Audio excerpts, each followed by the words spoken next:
Hey ladies and gents, it's Wiz coming to you with a review of the Mythic Legion's brother Mandibulus, and Miguel is here. Hello. Brother Mandibulus. Here is the bio. Mandibulus is the most vocal and visible of Necronominus' three remaining children, often springing into action on his sister Morgolyth's behalf. His aggressive ruthlessness is terrifying to behold. While his brother Malleus is obsessed with the preservation of their father's teachings, and his sister Morgolyth is focused on leading their faction, Mandibulus' sights are set on the complete slaughter of all who oppose his family and their disciples. So, he's a religious fanatic bent on destroying everyone who doesn't believe in, I guess, Ilithia. And part of Ilithia's brood. Nothing scarier than a religious fanatic who wants to convert all. So I think the siblings are Brother Mandibulus, Malleus, which I believe is a bone in the ear. May be wrong about that. It's been a long time since I took anatomy. Do you remember Malleus? No. Okay. And then Morgolyth, which is not a bone. It's his sister, and she's the one with the giant headdress. She's the brains, and I guess he's the brawn and the ruthlessness of the operation. A lot of people have been requesting a review of this guy, and I can see why. The skeletons are always really super popular, and this guy's no exception, not just because of the cool backstory, but because of a lot of the unique features he has. Like, check him out. He's got a visor. He's ready for reading Rainbow or helming Star Trek or whatever. It lends him sort of an air of mystery because you can't see his eyes, right? I mean, you can see his eyes. You can see his eyes, but you see him only through dark slits. But let me show you the nifty thing about the visor is you can see his eyes. No, pinch it and then pull it up a little bit, and then you can see his beautiful eyeless sockets. Which gives him a lot of personality. What do you think? Do you like the visor, or do you like it up? Or I like it better down. You like it better down? Why? I don't know, just hides his eye sockets. Look at this. It's not a good look. The mouth also opens and closes. Look at that. So, let me see here. Wow, that's amazing. Well, his name is Mandibulus. So, it would be very, very disappointing if his mandible didn't move, right? So, see, he can laugh, he can scream, and, just have any sort of in-between, sort of like, what's that? What does his face look like there? He's trying to drink as a skeleton. He looked slightly perplexed. Very, very angry. And then if you add the movable mandible with the nice ball-jointed head, look at that, look at that. Oh, I look to the left, look to the right, up and down, and he's just crazy. Crazy. But I don't know. I think I like it up. You can also, of course, remove the visor completely and then just have him like that. Now. But then he'll have those holes on the side of his head, which I don't think are that big of a deal for a skeleton to have holes on his side of his helmet, right? It's not like somebody's going to slice his ear off or anything, right? His ear bones. Okay, now I've got to put it back. Am I doing it right? No, I just did it wrong. I put it upside down, huh? I don't know. Look how smart the horsemen are. They give you different size pegs so that if you screw it up like I do, you know what way it's supposed to go. Right? One peg is bigger, I think. Let me see. Let me take a look at that. Hold on. Yeah, one peg is definitely bigger than the other. So they kind of thought of everything here. Anyway.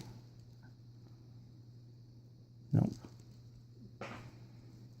It's just going to be 10 minutes of me fiddling with this visor. Figure out how to get it on. Maybe the best thing. Oh, there it is. There it is. Snap it on.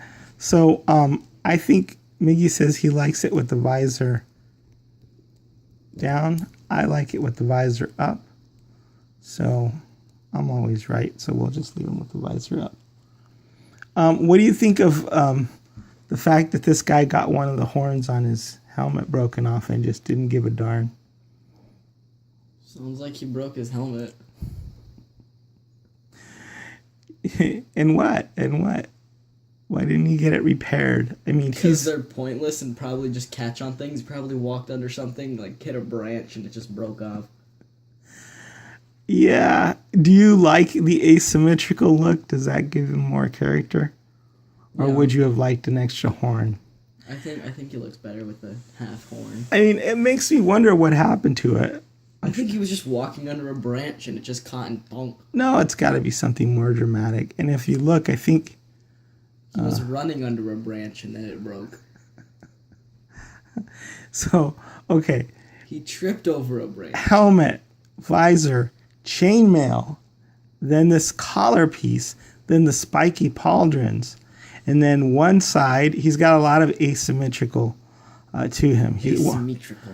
Asymmetricalness. Asymmetrical. He is not bilaterally symmetrical. Asymmetrical. He's asymmetrical. Like this one arm is fully armored and this one arm is not. So his bony forearms are exposed. And you can tell he hasn't been working out or lifting. I mean, it's not like there's any muscle there anyway. The other thing that's asymmetrical about him, and I think adds a lot to the look, is the fact that one half of his tunic is red, the other half is black, and then the design alternates the red and black, and then that's carried on down through the loin piece. And we also get soft goods with him. Now, I wasn't quite sure how to put the soft goods. It's not a cape, it's a skirt on. But what I went to, because you could put the red on the bottom and the blue and the black on the top. But I went with the red on one side and the blue on the other side.